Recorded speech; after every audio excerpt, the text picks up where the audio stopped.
Topic forests గురించి. ఫారెస్ట్స్కి ఒకవేళ ఇప్పుడు డ్వెల్లర్స్ అంటే ఫారెస్ట్ ఎవరైతే దాని మీద ఆధారపడి ఉంటారో, so okay let us go in English bro. So so the people who are dependents on the forest, so how commercialization of forest affects them, and different topics we'll see. So first topic is commercialization of forests. Actually what is commercialization of forests? Commercialization of forests అంటే it refers to the process of exploiting forest resources. అంటే ఏంటివి? So ఇక్కడ X forest అనేది ఉంటుంది ఇక్కడ. So దీంట్లో timber వస్తుంది, దీని నుంచి హనీ వస్తుంది, దీని నుంచి చాలా డిఫరెంట్ టైప్స్ వస్తాయి. సో మనం ఏం చేస్తాం, సపోజ్ ఒక టేక్ ఫారెస్ట్ అనుకుందాం. ఈ టేక్ మనకి చైర్స్ కావాలి ఇంట్లోకి. సో ఏం చేస్తాం మనం, వి ఎక్స్ప్లాయిట్ ద ఫారెస్ట్ రిసోర్సెస్. ఎందుకు? Mostly for economic gains. 99% economic gains కోసమే ఉంటుంది. ఓకే, ఇప్పుడు టింబర్ తీసుకుంటున్నాం ఎందుకు? డబ్బు కోసం వాళ్ళు అమ్ముకుంటారు. డోర్స్ చేయాలనుకున్న వాళ్ళు కొనుక్కుంటారు. సో ఇది generally for economic gains. And it comes often at the expense of traditional forest management practices. అంటే ఏంటిది? ఇప్పుడు మనకి ఫాస్ట్గా we need growth, like we need rapid growth. So మనం ఫెర్టిలైజర్స్ ఏమైనా ఎందుకు వాడతాం? మనకు ఫాస్ట్ ఉండాలి. సో ఇక్కడ ఏంటిది, వీఆర్ స్పెండింగ్ మనం ఇక్కడ at the expense of traditional forest management practices. So suppose ఇక్కడ ఒక ఫారెస్ట్ ఉంటాయి, ఇక్కడ ఒక ట్రైబ్ ఉంటాయి. వీళ్ళు ఇక్కడ ఫుడ్ వేసుకుంటారు, ఇక్కడ ఇంకా వుడ్ వేసుకుంటారు, అంటే చెక్క, ఇక్కడ ఇంకోటి వేసుకుంటారు, హనీ. సో ఇక్కడ ఏంటిది, వీళ్ళు సో కావాల్సిన అన్ని రకాలుగా వేసుకుంటారు. సో మనం ఏం చేస్తుంది, దీని ఎక్స్పర్ట్ ఏంటిది, మొత్తం మనకు వుడ్డే కావాలి, టేక్ కావాలి మొత్తం. సో అంటే ఇక్కడ ట్రెడిషనల్ ఫారెస్ట్ మేనేజ్మెంట్ ప్రాక్టీసెస్కి మనం అగెన్స్ట్గా పోతున్నాం. సో అది. So let us go through historical context. So historical context ఏంటిది? We know Indian forest acts, there are certain acts, Indian forest acts 1865, 1878 and 1927. This 2-3 are very important acts. And especially 1927 గురించి మనం specifically చదువుతాం. So ఇట్లుండే మన ఒకప్పుడు 30% లాగా ఉండే మన దాన్ని ఈ యాక్ట్స్తోని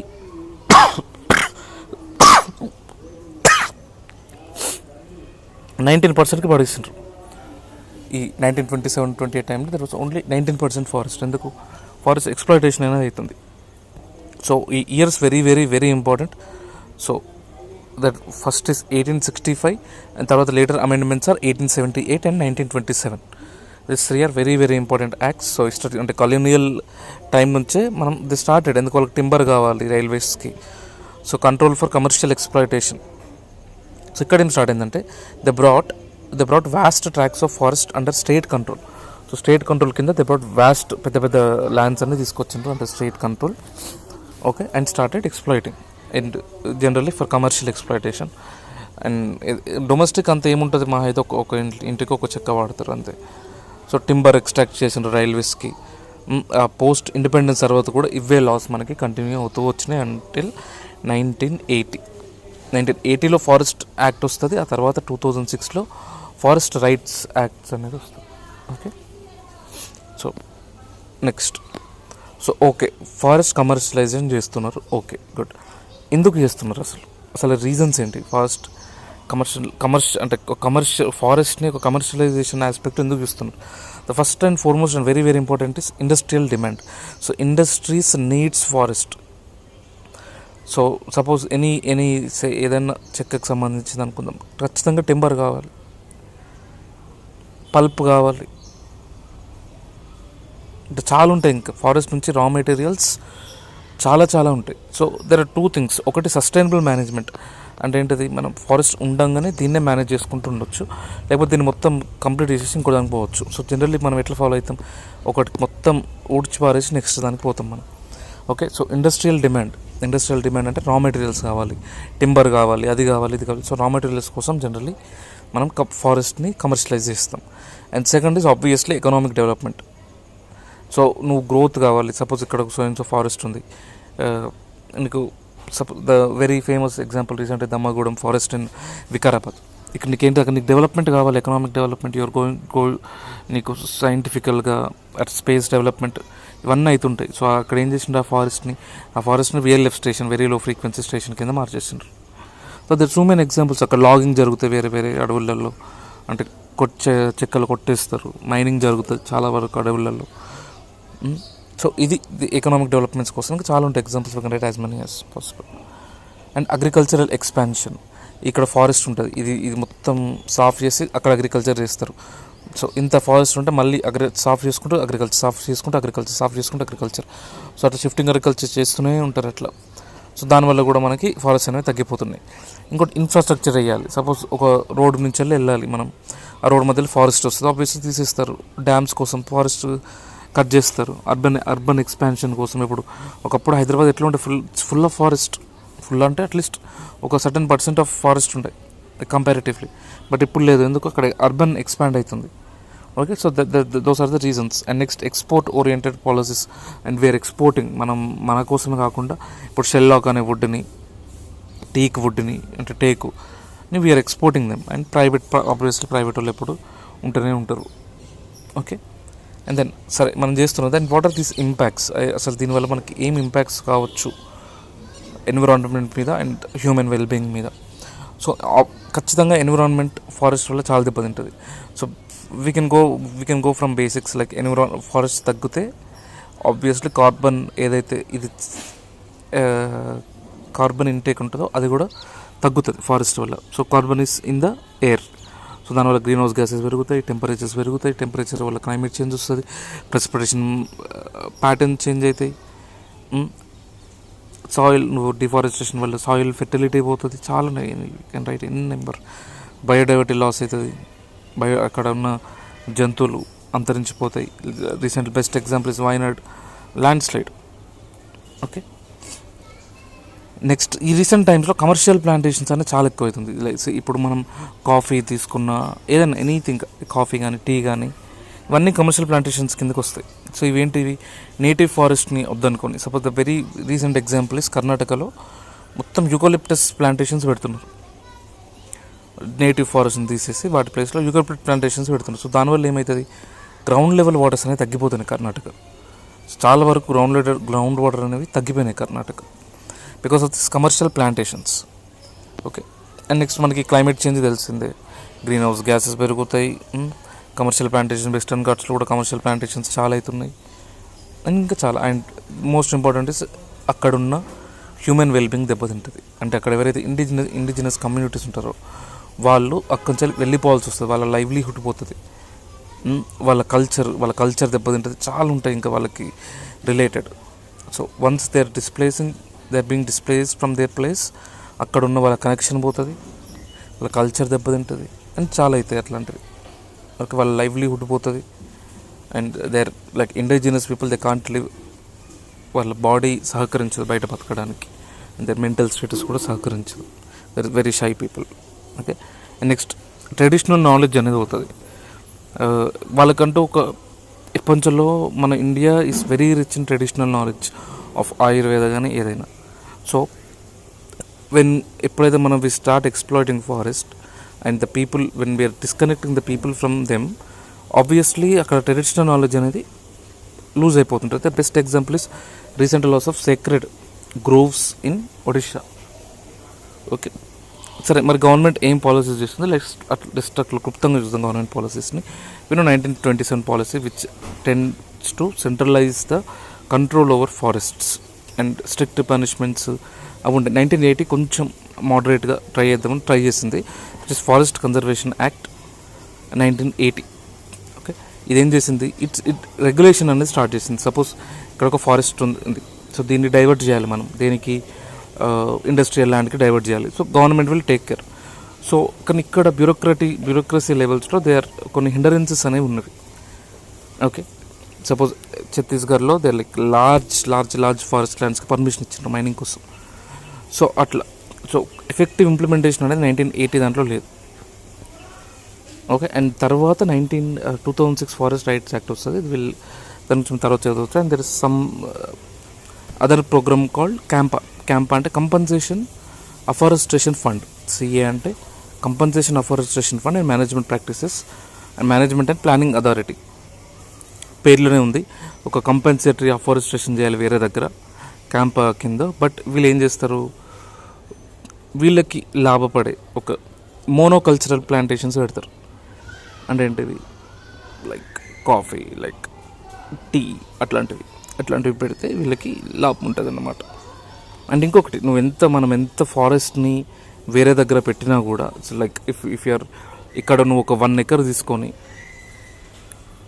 వేరే దగ్గర పెట్టినా కూడా యూ కెన్ ఎఫారెస్టేషన్, బట్ అక్కడ ఉన్న ఎకాలజికల్ నేచర్ని మనం మళ్ళీ ఇక్కడ తీసుకురావడం అనేది it's like impossible task.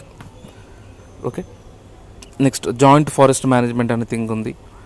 Okay, and how to balance this commercialisation and sustainable forest management. First thing is sustainable harvesting చేయాలి. సస్టైనబుల్ హార్వెస్టింగ్ అంటే ఏంటిది? సపోజ్ మనం ఒక దగ్గర ఇది వాడుకుంటే అది మళ్ళీ మనం వాడుకునేలాగా ఉండాలి. దాన్ని అంటే నెక్స్ట్ జనరేషన్ కూడా యూజ్ అయ్యేలాగా ఉంటుంది. దాన్ని సస్టైనబుల్ మేనేజ్మెంట్ అంటాం. వి కాంట్ జస్ట్ మొత్తం completely harvest the thing and go to another place for commercialisation of things. So అక్కడ డీసెంట్గా పద్ధతిగా చేయాలి. Okay, and community based forest management చేయాలి. అంటే ఒక కమ్యూనిటీ అంతా, అండ్ వెరీ ఇందులో case study very important. Mendha Lekha అనే విలేజ్, మేందలేక అనే village, it is the first community forest రైట్స్కి సంబంధించిన first village. Mendha Lekha first village. And వీళ్ళ కింద 1800 they own 1800 hectares. They own 1800 hectares of forest land, community purpose, community based. And we should encourage non-timber things. So non-timber వల్ల sustainable harvesting కష్టమవుతుంది. ఎందుకంటే we are taking roots నుంచి తీస్తున్నాం కాబట్టి sustainable harvesting కష్టమవుతుంది. So దాని ప్లేస్లో వేరే తీసుకురావాలి. ఓకే, లైట్ ఇప్పుడు తెలంగాణలో విసి తెందు లీవ్స్ ఎక్కువగా, సో అట్లాంటి ప్రాక్టీసెస్ చేయొచ్చు. హనీ, ఫ్రూట్స్, ఇట్లాంటి వాటికి మనం ఎక్కువ ఇంపార్టెన్స్ ఇవ్వాలి. So this is about commercialisation of agriculture. So agriculture commercialisation వల్ల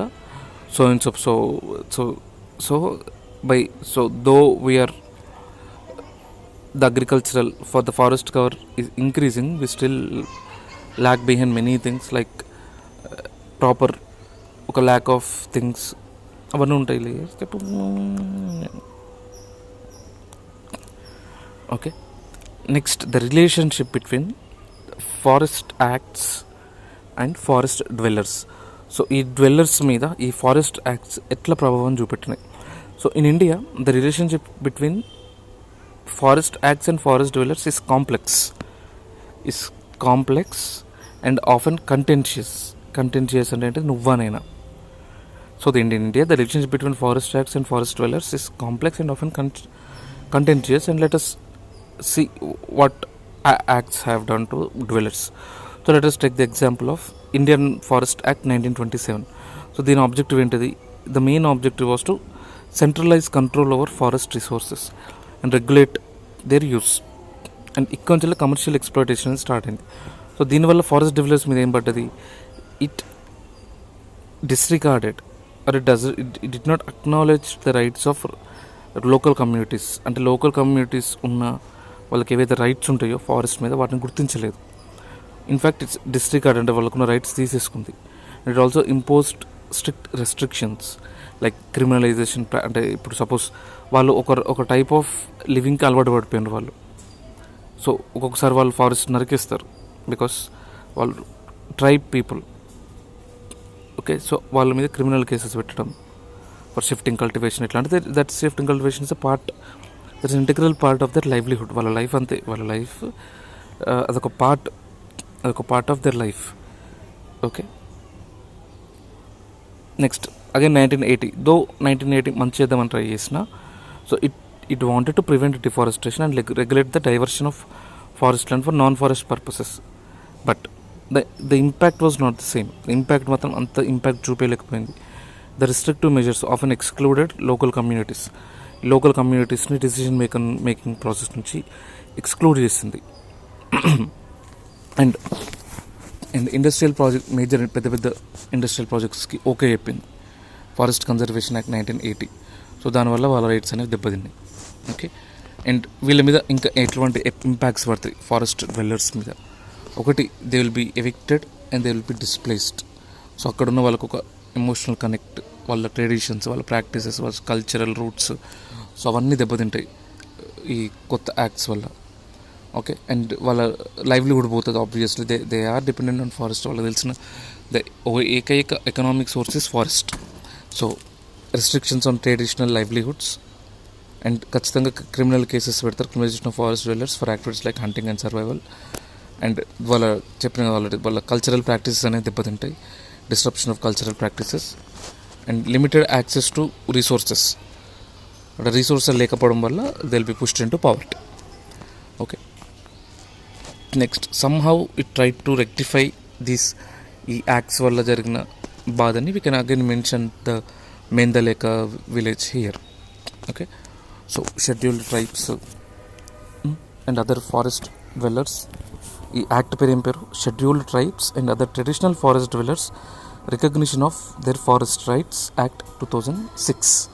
okay. Scheduled tribes and other traditional forest dwellers recognition of forest rights act 2006 or FRA act, forest rights act 2006.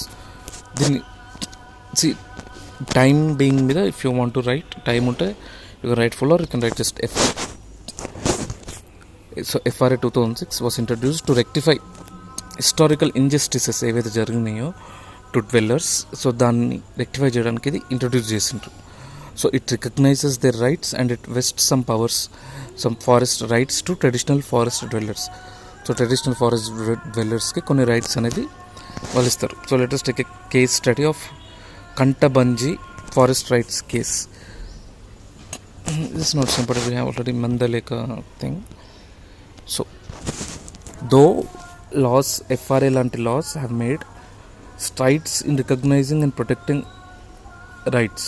So FRA forest right act వచ్చినా కూడా it's still challenges remain in their ఇంప్లిమెంటేషన్లో.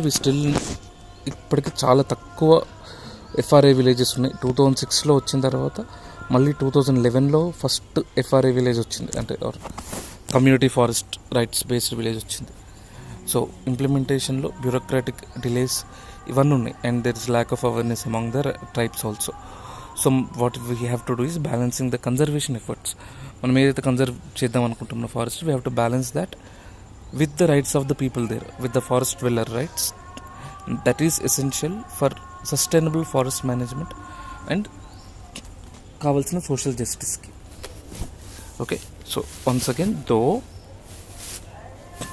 though laws like Forest Rights Act have made significant strides in recognizing and protecting rights, challenges అనేవి still remain in their implementation, bureaucratic delays and lack of awareness.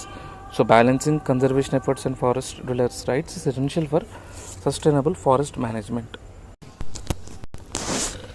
Okay, so next question. So that's our priority is the ఇప్పుడు జరిగింది our priority and this is like a worst case scenario. So next వాటర్కి సంబంధించి the competition. So first surface water అంటే ఏంటి? Surface water అంటే ఏంటి? రివర్స్లో, లేక్స్లో, రిజర్వాయర్స్లో వీటిలో ఉండేదాన్ని సర్ఫేస్ వాటర్ అంటాం. అండ్ గ్రౌండ్ వాటర్ భూమి కింద ఆక్విఫైయర్స్లో ఉంటాయి. Aquifer it's a new word, aquifer. So these two are the primary sources for fresh water. We know that, and there is an increasing demand. There is a constant increasing demand for these resources, and which led to the depletion of water sources. So ఎందుకు అసలు surface water అంటే ఏంటివి?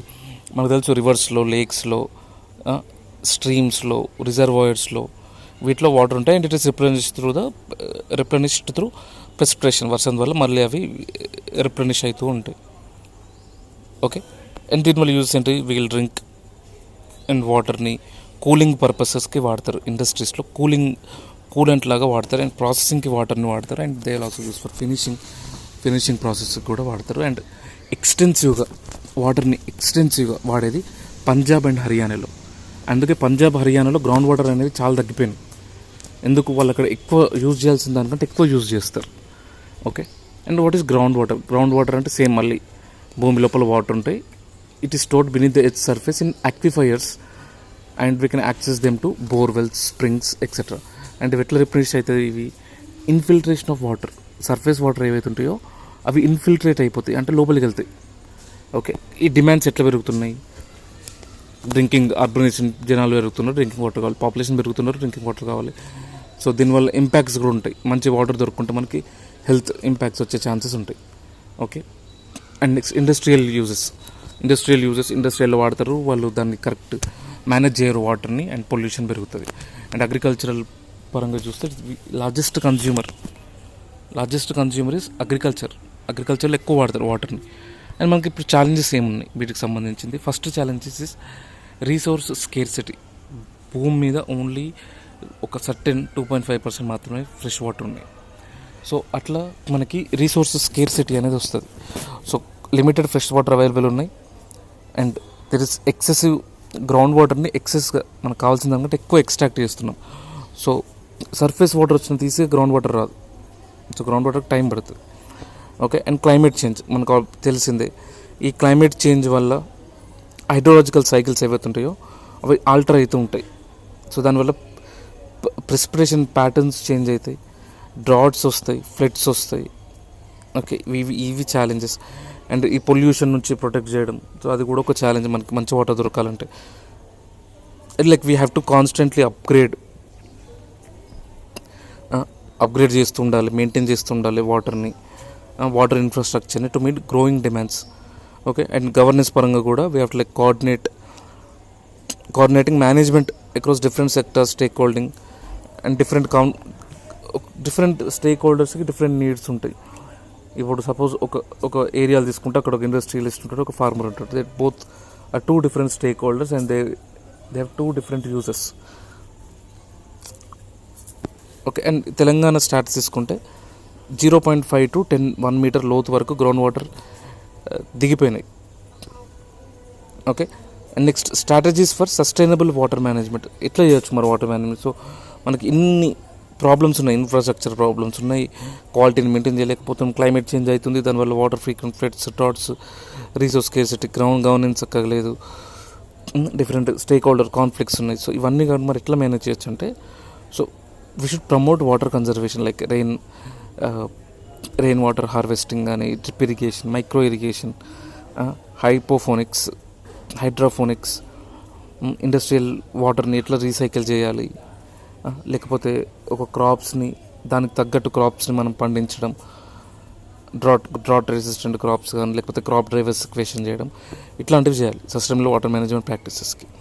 And పాలసీలో reforms తేవాలి, governance reforms తేవాలి, and ఇన్ఫ్రాలో invest చేయాలి, like storage ఫెసిలిటీస్లో ఇన్వెస్ట్ చేయాలి, డీసాలినేషన్లో ఇన్వెస్ట్ చేయాలి, వేస్ట్ వాటర్ మేనేజ్మెంట్, వాటర్ ట్రీట్మెంట్లో ఇన్వెస్ట్ చేయాలి, గ్రౌండ్ వాటర్ మేనేజ్మెంట్లో ఇన్వెస్ట్ చేయాలి ఇట్లా. And we should upgrade the ground water management through different recharge techniques వాడచ్చు. చెక్ డ్యామ్స్ కట్టాలి, పర్కులేషన్ ట్యాంక్స్ కట్టాలి.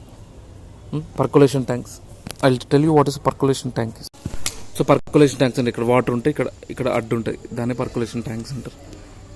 Okay, and next check dams అంటే తెలుసు మనకి, రీఛార్జ్ టెక్నిక్స్ అంటే తెలుసు, రీఛార్జ్ ఎట్లా చేయాలి వాటర్ని. ఓకే, సో టెక్నాలజీలో ఇన్నోవేషన్స్ తేవాలి, కొత్త టెక్నాలజీస్ వాటర్ మేనేజ్మెంట్కి, అండ్ వాటర్ ఎఫిషియెంట్ టెక్నాలజీస్ తీసుకురావాలి, and education, public awareness, community engagement, ఇవన్నీ మనకు తెలిసినాయి. సో బై కంక్లూజన్ బట్టి పట్టాలి, by adopting sustainable water management practices, and same ఇదే ల్యాండ్కి ఇంకా దేనికో అప్లై చేయాలంతే. So by adopting sustainable water management practices we can ensure ఒక ల్యాండ్ ఉంటే by adopting sustainable land management practices we can ensure the long term availability and quality of water resources supporting both human needs and environmental sustainability. So if the same case, if we consider the same case with regarding land, so then we have to make changes and land how it works ani. So first is for food ante agriculture kosam land vaadtam, కానీ ఎంత ఉంది మనకు land, చాలా limited land ఉంది అగ్రికల్చర్కి. So ఇంకొకటి intensification ఎక్కువ అవుతుంది, intensified agriculture ఎక్కువ చేస్తుండ్రు. సో దానివల్ల సాయిల్ ఎరోషన్ అనేది పెరుగుతుంది, గ్రీన్ హౌస్ గ్యాసెస్ పెరుగుతాయి ఇంటెన్సిఫికేషన్ వల్ల, అర్బనైజేషన్ వల్ల ఇంటెన్సిఫికేషన్ అనేది పెరుగుతుంది. ఫీడ్ ప్రొడక్షన్ అంటే ఏంటిది? ఫీడ్ ప్రొడక్షన్ కూడా ఇట్ ఈస్ వెరీ ఒక ఇంటెన్సివ్ ప్రాసెస్ అది కూడా. సో జనరలీ లైఫ్ స్టాక్ కోసం, వాటికి ఫుడ్ పెట్టడం కోసం. ఓకే, ఇది కూడా రీసోర్స్ ఇంటెన్సివ్, అంటే that needs lot of water ఇది. సో దానివల్ల వాటర్ ఎక్కువ ఉంటుంది, డిఫారెస్టేషన్ చేయాల్సి వస్తుంది, ఎన్విరాన్మెంటల్ డిగ్రేడేషన్ అవుతుంది. సో అండ్ ఇంకోటి ఏంటి, the major threat it poses with the competition with food crops. Suppose నువ్వు ఫీడ్ కోసం నువ్వు క్రాప్స్ సపరేట్గా పెడుతున్నావు అంటే దాని అర్థం ఏంటిది, it is replacing the food crop. Okay, so అదొకటి. అండ్ ఫ్యూయల్ కోసం, so there single biofuel. Biofuel ఎక్కడి నుంచి వస్తుంది? కార్న్ నుంచి వస్తుంది, షుగర్ కేన్ నుంచి వస్తుంది బయోఫ్యూయల్. అండ్ ఆయిల్ సీడ్స్ నుంచి వస్తుంది, డిఫరెంట్ డిఫరెంట్ వాటి నుంచి అట్లా వస్తుంది. అట్లా ఊపవా. Next food insecurity. సో దీనివల్ల ఏమవుతుంది, మనం బయోఫ్యూయల్ మీద ఎక్కువ కాన్సన్ట్రేట్ చేస్తున్నాం కాబట్టి ఫుడ్ ఇన్సెక్యూరిటీ వచ్చే ఛాన్స్ ఉంటుంది. And there might rise a debate called energy versus food debate. Okay, next fibres ఎట్లాంటి ఫైబర్స్ వాడతాం మనం? కాటన్, హెంప్ అనేది it's a kind of fibre. Okay, and దీనికి పెస్టిసైడ్స్ ఎక్కువ వాడాల్సి వస్తుంది, సాయిల్ డిగ్రేడేషన్ అవుతుంది, వాటర్ స్కార్సిటీ, ఇవన్నీ ఉంటాయి. సో మరి సస్టైనబుల్గా ఎట్లా మేనేజ్ చేయొచ్చు ల్యాండ్ని? So integrated land using spatial planning, second generation biofuels వాడచ్చు, so next very very important and most probable question ఇది, ఇట్స్ అబౌట్ మైనింగ్. అమ్మా దోమలు.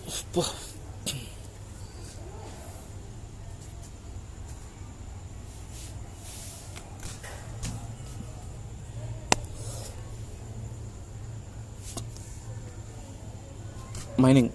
సో మైనింగ్ అంటే ఏంటిది? జనరల్లీ ఒక ల్యాండ్ని మనం ఏదైతే ల్యాండ్ కింద we want to explore the minerals beneath the earth.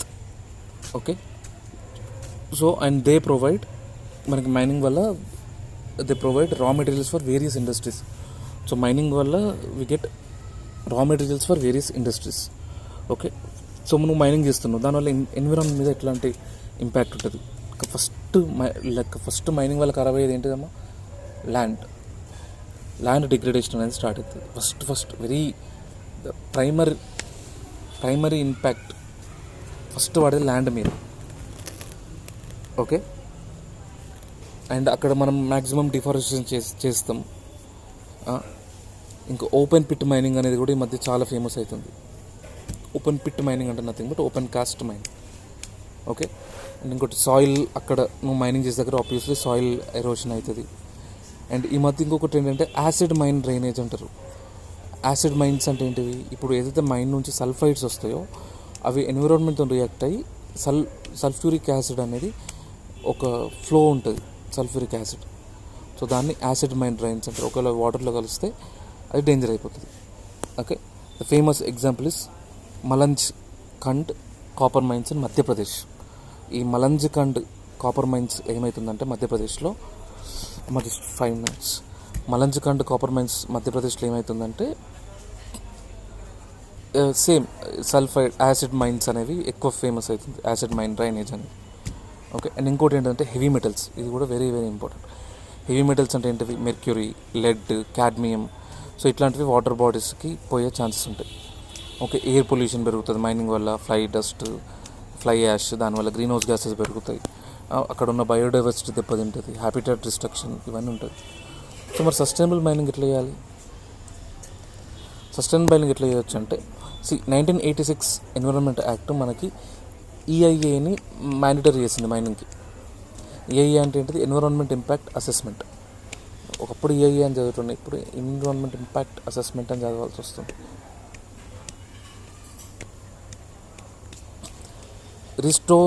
Restoring mind land అంటే మనం ఏదైతే మైనింగ్కి వాడినామో ఆ తర్వాత రీస్టోరేషన్ చేయాలి. సపోజ్ ఎట్లా అంటే రాణిగంజ్ కోల్ ఉంటుంది కదా, రాణిగంజ్ కోల్ దాని తర్వాత అక్కడ అగ్రికల్చర్కి వాడుతున్నారు. అండ్ ఎఫారెస్టేషన్ చేయాలి మైనింగ్ ఏరియాస్లో. వేస్ట్, ఇప్పుడు టేల్స్ అనేవి ఉంటాయి మైనింగ్లో, ఆ టైలింగ్ని మేనేజ్ చేయాలి. వెరీ వెరీ ఇంపార్టెంట్ పాయింట్ ఇది, వాల్యూ అడిషన్ పాయింట్ ఇది. So tailings are toxic to the environment, వాటిని మేనేజ్ చేయాలి. అండ్ రీసైకిల్, ఏదైనా సస్టైనబుల్ డెవలప్మెంట్ వచ్చిందంటే పాయింట్స్ ఒకవేళ రాకపోతే ఖచ్చితంగా రీసైకిల్ అండ్ రీయూజ్ అనే పాయింట్స్ ఖచ్చితంగా రాయాలి. ఓకే, సపోజ్ ఎట్లా రీసైకిల్ చేయొచ్చు అంటే ఇప్పుడు మైన్స్ నుంచి ఫ్లై యాష్ వస్తుంది, ఆ ఫ్లై యాష్ని కన్స్ట్రక్షన్ మెటీరియల్లో వాడచ్చు. ఓకే, బ్రిక్స్లో వాడచ్చు అట్లా. And we should start eco friendly mining, we should bio remediation అనేది వాడాలి. ఓకే, రెన్యూబుల్ ఎనర్జీ వాడాలి మైనింగ్లో, ఎందుకంటే ఒక సైడ్ హాని చేస్తున్నాం కాబట్టి ఒక సైడ్ను మంచి చేయడానికి ట్రై చేయాలి. అండ్ కోల్ మినిస్ట్రీ ఏం టార్గెట్ పెట్టుకుంది? 9 gigawatts టార్గెట్ పెట్టుకుంది బై 2030. Okay, renewable energy. Okay, to ensure mining activities do not this is the conclusion. Okay, so conclusion ఏం రాయొచ్చు అంటే, టు ఎన్ష్యూర్ అంటే ఏంటిది, mining activities do not irreversibly damage the environment. అంటే మైనింగ్ వల్ల ఇంకా అసలు ఎన్విరాన్మెంట్ కంప్లీట్లీ డ్యామేజ్, మళ్ళీ రివర్స్ చేసేలాగా ఉండకుండా, డ్యామేజ్ అయ్యేలాగా కాకుండా, it is essential to adapt sustainable mining practices. So దానివల్ల ఎన్విరాన్మెంట్ ఇంపాక్ట్స్ అనేవి తగ్గుతాయి. అండ్ ఇంకోటి ఏంటిది, ఇది ఇంపార్టెంట్ పాయింట్, రాయే point, balancing economic growth with environmental sustainability is crucial for the long term well-being of both the people and the planet. Okay, very valuates name రాయొచ్చు అంటే ఇక్కడ ర్యాట్ హోల్ మైనింగ్ రాయొచ్చు in Meghalaya, it's illegal. So balancing economic growth with environment sustainability is crucial for long term wellbeing of both planet and the people. So next, natural resources sustainability, renewable energies వాడాలి, consumption తగ్గించాలి, recycling ఇప్పుడు బొచ్చడు తెలుసులే మనకి.